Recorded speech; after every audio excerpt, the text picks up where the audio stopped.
it all kind of rolls back to something that I've been saying for years that is really kind of getting to Leach here, which is if your ownership is so tight on resources that you have to out a 90th percentile value deal every single time you make a deal, then it's very hard to transact. It's very hard to get deals across the line. It's very hard to find those 90th percentile values.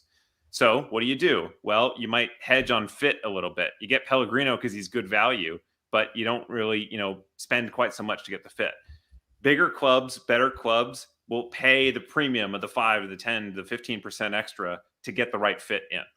When you're talking about designated players, with Vela, for example, and again, I don't think that Vela was the right solution, but if John Fisher was less tight on money, Vela would be a San Jose Earthquakes player today, because it was just a matter of, if there was a number at which he would have said yes to it. And I'm not saying that the goal is to spend as much money as possible on every other player always. I'm just saying Fisher's bar is so high that it's prevented Leach from doing a lot of the work that he needs to do. So let's be clear. My opinion of Chris Leach is he's had some misses here, but largely speaking, everything that he has done is excellent. Everything that he has failed to do, the absences, the inactions are where the problems are for me. So if you look at the entire back line and the goalkeeper, by the way, it's the back four and the goalkeeper, all 5 of those guys I think are quite strong at this point, or a good setup. So Akapo on one side and Marie on the other. Costa as a backup, he had a strong game today after a weak game last week. I think Bruno Wilson looks great to me already. Rodriguez, I think, has is a really good partner for him as well. Danielle, obviously, an absolutely inspired move. All of that's excellent. Here's the problem. Danielle is a 90th percentile type value. It is a home run hit. But Chris Leach is so tight in his budget, which is what comes from above. He cannot make any mistakes. He has no margin for error whatsoever. That's where Carlos Grueso, who, by the way, I'm not saying he's like an absolutely dreadful player. No. He's just not playing at DP level, the level of investment that you need.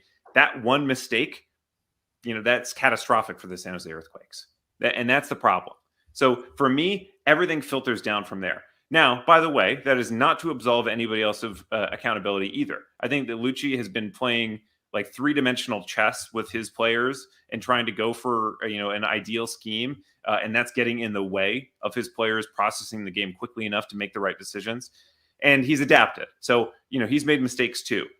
The players individually, Grueso has given up on effort on a couple of things, which is odd, by the way, because he's actually a really fit player. He has a lot of stamina. He deserves accountability for that as well. But everything stems down from this flowing. It all flows down from the fact that tight ownership means we have an empty DP slot after losing Montero in the offseason. We've had months to fill it. Still hasn't gotten there. 3 U22 slots completely empty right now. Like empty. We don't have any U22 players. Now, that's the problem.